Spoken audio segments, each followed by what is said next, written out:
the results of Satan's rule, the fruits of setting aside the divine standing. Now, anybody or any institution or any entity that may claim to add or to have the right to change this, warning flags should go up. And as I've been talking to a few friends that are all concerned about this COVID and all this stuff, not from the church. Some of them are open to listening. They're thinkers, and we're told that thinking men and women will be paying attention in the last days. So do not add, and let us listen to what the Lord says. Now, as we move to Monday's lesson, which is the next verse, verse 3 and 4, I think it's reviewing something that happened back in Numbers 25, 1 through 15. And we could read that. Hopefully you read it in your homes. But the story does not start there. And at the beginning I mentioned that I wish the lesson would have gone a little deeper into that. And it's because there's a few chapters before, I believe in 23, and that's the story of Balaam, right? That's the story of Balaam. And let's review a little bit that story. So the children of Israel have been going around for 40 years because they were unfaithful, right? They were not ready to go into the promised land. And as these 40 years are finishing, they are now presented with the promised land. And as they wrap up their journey, they start some battles with some of the kings, and they're just wiping everybody out. And some of these kings are like, whoa, what's going on here? And if you read the story there in pre-chapter 25 to 23, 24, Balak, one of the kings of the Moabites, goes and sends for Balaam. And he says something very interesting. He says, because these children that came out of Egypt are about to come over and destroy us. We need to somehow curse them. And it is interesting that how many years have passed since they came out of Egypt? You remember what happened? We don't remember what happened 10 years ago. We don't. But yet this king is reminded to Balaam, did you remember what these people did to the Egyptians, or the God of these people made to the Egyptians? They destroyed the Egyptians with their plagues. So he's reminding them 40 years ago, these people are somehow supernaturally backed up. I mean, they have some kind of power, and it's their God. So we need to do something. So he goes to Balaam, which used to be a prophet. Let's call him a false prophet. Should we call him a false prophet? We're told that he was a prophet. He's not a prophet, but he apparently has some supernatural connections, right? And he goes now, just like Pharaoh. Pharaoh tried to get his witch doctors, his magicians, to do the tricks that he thought Moses was doing, right? So now Balak goes and gets Balaam to do, hey, curse these people and throw some magic spell at them so they cannot destroy them.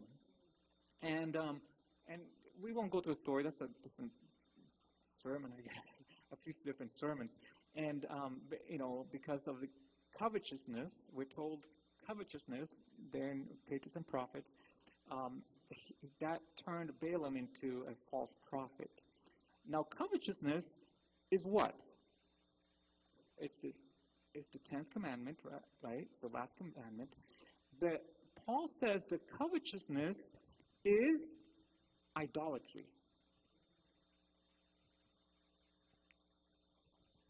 Covetousness is wanting and going after and hurting somebody to get something they want that you want. Yes.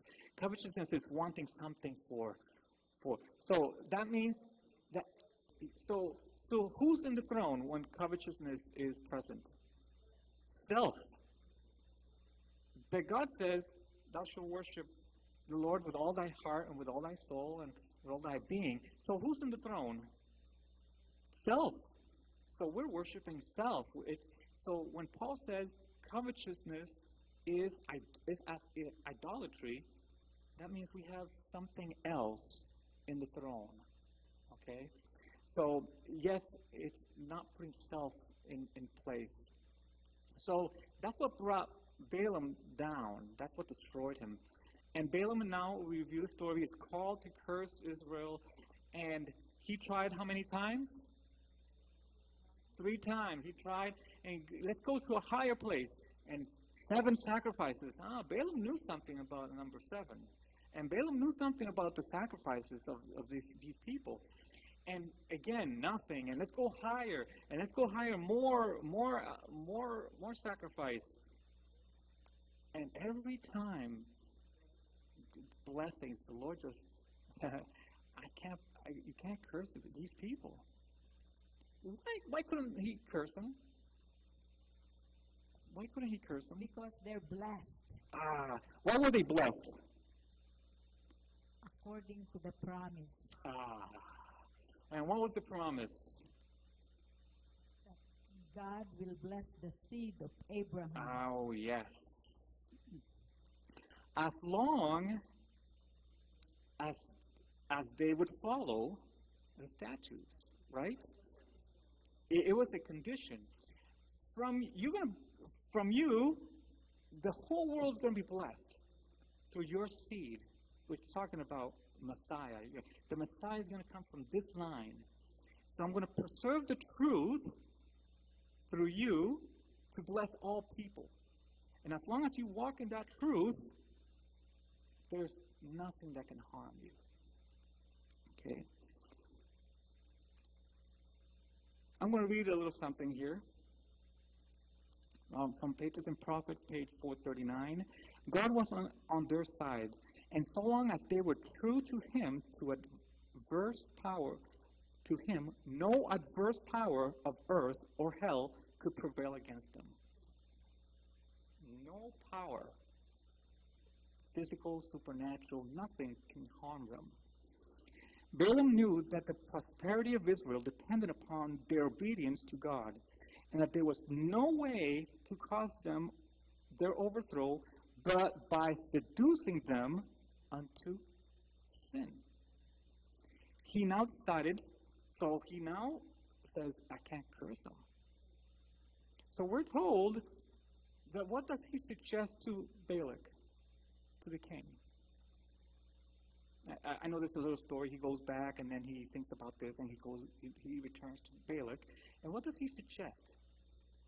Now we're told, now we're down to chapter 25 of Numbers, and he now decides to secure Balak's favor by advising the Moabites of the course to be pursued to bring a curse upon Israel.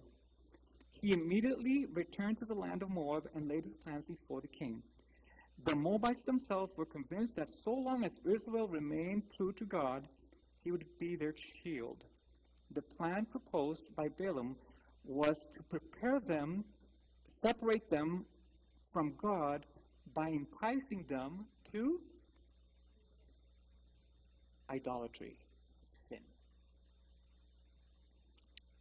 Now we're now to chapter 25 of Numbers. And let's go there real quickly. And it's a condensed story. It's a little strong. I think it's a little strong, but these things are written for us. And Israel abode in Shittim, and the people began to commit whoredom with the daughters of Moab.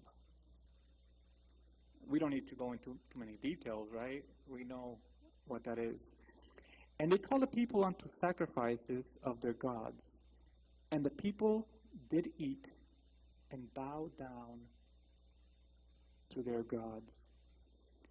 And Israel joined himself unto Baal Peor, and the anger of the Lord was kindled against Israel.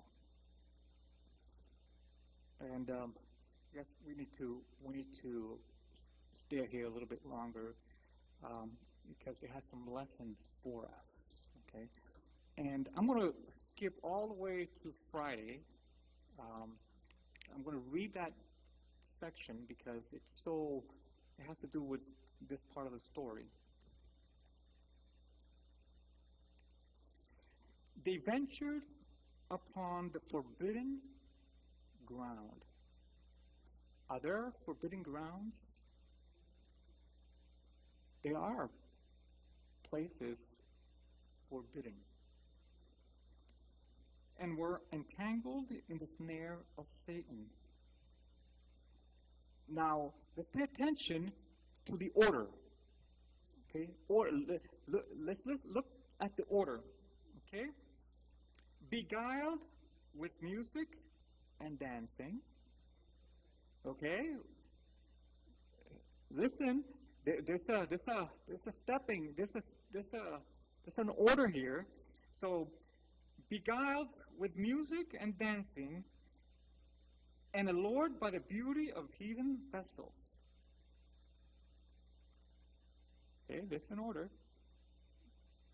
Music, dancing,